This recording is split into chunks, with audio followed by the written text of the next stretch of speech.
Bofors अब चर्चा में क्यों?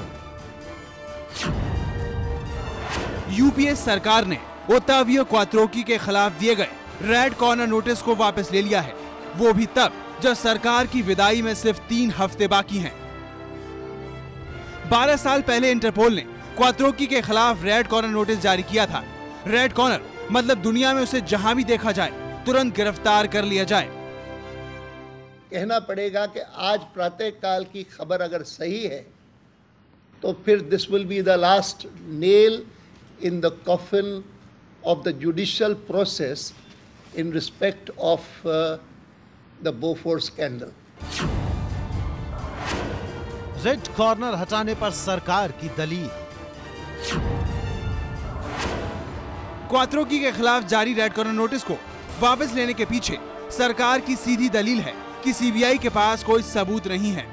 28 अक्टूबर 2008 को भेजी गई अटॉर्नी जनरल मिलन बनर्जी की कानूनी राय कहती है कि क्वात्रोकी के मामले में फिजूल में सरकार की फजीहत हो रही है। जाहिर है देश के कानून मंत्री की भी सहमति थी। एक प्रोसीजरल निर्णय हुआ है जो इंटरपोल का कमीशन है, उन्होंने 5 साल के बाद इस रेड कॉर्नर को वापस कर लिया है और कहा है कि इसकी म्याद खत्म हो गई है और इसमें कोई हमारा हस्ताक्षेप का गवर्नमेंट की तरफ से कोई सवाल नहीं उठता। हमारे देश में क्वात्रोकी के खिलाफ जो केस पेंडिंग है वो ट्रायल कोर्ट में है। बोफोर्स घोटाला क्या है? जैसा कि नाम से ही साफ है, ये बोफोर्स नाम की तोप की खरीद में हुआ घोटाला है। कहा जाता है कि अरबों की इस खरीद में ओतावियो क्वात्रोकी के जरिए 64 करोड़ रुपए की दलाली खाई गई। Frontman for Quattrochi, in fact, was he and his wife Maria. Their accounts have been, the bank information has been got from the Swiss banks. They received money for something they had no ostensible connection with, the Bofors deal. Quattrocchi कौन है? Quattrocchi Italy का कारोबारी है। राजीव गांधी के परिवार के साथ उसके घरेलू ताल्लुकात थे। बोफोर्स कांड में बिचौलियों के तौर पर मुख्य अभियुक्त बनने के बाद इतालवी नागरिक ओतावियो क्वात्रोची को सलाखों के पीछे जाने का डर सताता रहा। क्वात्रोची इटली के रहने वाले हैं और गांधी परिवार से उनके नजदीकी संबंध बताए जाते हैं। इस पूरे मामले पर नाम आने के बाद उन्होंने देश छोड़ दिया। फिलहाल उनका बेस मलेशिया में है। कुआलालंपुर में मैं एक बार उनसे मिला था और उन्होंने यही कहा था कि उनके पीछे लोग इसलिए पड़े हुए हैं क्योंकि गांधी परिवार से उनके पारिवारिक रिश्ते हैं। क्वात्रोकी का बोफोर्स से क्या रिश्ता है? कहा जाता है कि सरकार और बोफोर्स कंपनी में क्वात्रोकी की भूमिका बिचौलिए की थी और ये भूमिका उसे तत्कालीन प्रधानमंत्री राजीव गांधी के साथ करीबी रिश्तों की वजह से मिली थी। हालांकि ये बात सीबीआई कभी भी साबित नहीं कर पाई। कोई भी डील होता था उस टाइम एक फैसिलिटेटर जो मतलब आदमी जो हेल्प करता है वैसा कोई रोल था उसमें। ऐसे माना जाता था कि वो गांधी परिवार के बहुत ही करीब था। यहाँ तक कि कहा जाता था कि वो ब्रिज प्लेयर था राजीव गांधी के साथ।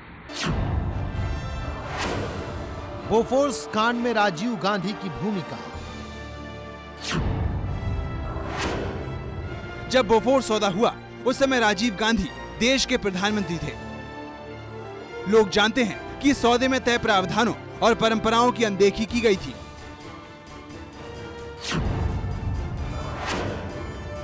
बोफोर्स राजनीतिक मुद्दा क्यों?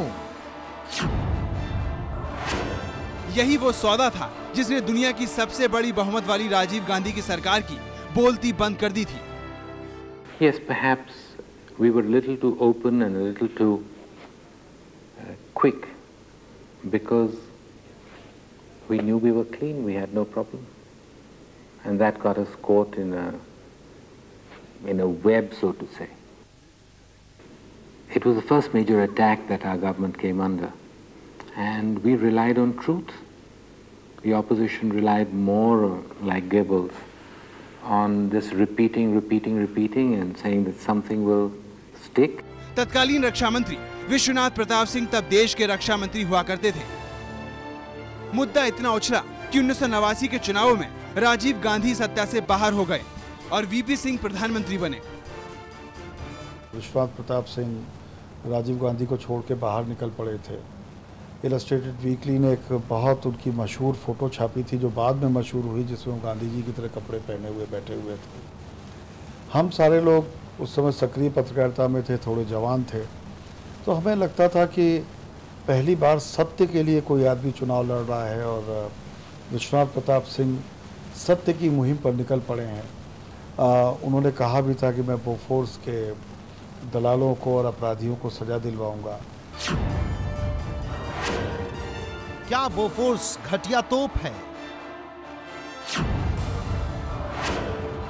ऐसा कहना ठीक नहीं होगा, क्योंकि इसी तोप की बदौलत 1999 में भारतीय सेना ने करगिल की जंग जीती थी। तब एनडीए की सरकार हुआ करती थी। ये अलग बात है कि एनडीए के नेता इसके पहले कई बार बोफोर्स को एक बेकार तोप बता चुके थे, क्योंकि उसमें दो खासियत थी। एक तो यह है कि वो फायर करके मूव कर जाती थी अपने आप, इसका मतलब है जब दुश्मन का फायर आता था तो वो टारगेट नहीं बन सकती थी। फिर उसकी क्लियरेंस जो थी क्रेस्ट पहाड़ों में बहुत अच्छी थी, तो उसमें चुनाव में कोई खराबी नहीं थी। बोफोर्स पर सीबीआई बदनाम क्यों?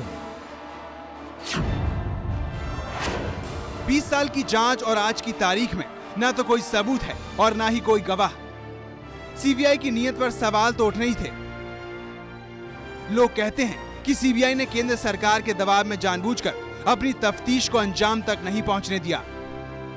पहले तो उन्होंने अपील की इजाजत नहीं दी हाई कोर्ट में जाने के लिए, दूसरे केस में एडिशनल सॉलिसिटर जनरल को भेज दिया, तीसरे केस में अर्जेंटीना में जाने के लिए, चौथे केस में ये कर दिया। आपने कंक्लूजन जो ड्रा करना है उस पर जो मर्जी कर लीजिए। इसके लिए सरकार का आदेश है, वो मानना पड़ा। कोई इनको पहले इंडिपेंडेंट स्टेटस दे दे सुप्रीम कोर्ट की तरह या इलेक्शन कमीशन की तरह, फिर देखिए कैसे काम करते हैं। अब क्या होगा? कुछ नहीं होगा, बात आई गई हो जाएगी। होगा कैसे, जब एनडीए से प्रधानमंत्री पद के उम्मीदवार ही इसे बहुत तूल देते नजर नहीं आते।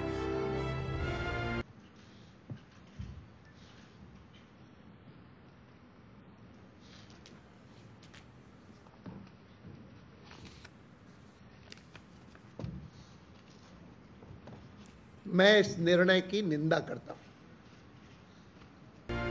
दिल्ली से राजन सिंह, रवि धीमान, सरोज सिंह, प्रकाश पांडे और निपुण सहगल की रिपोर्ट।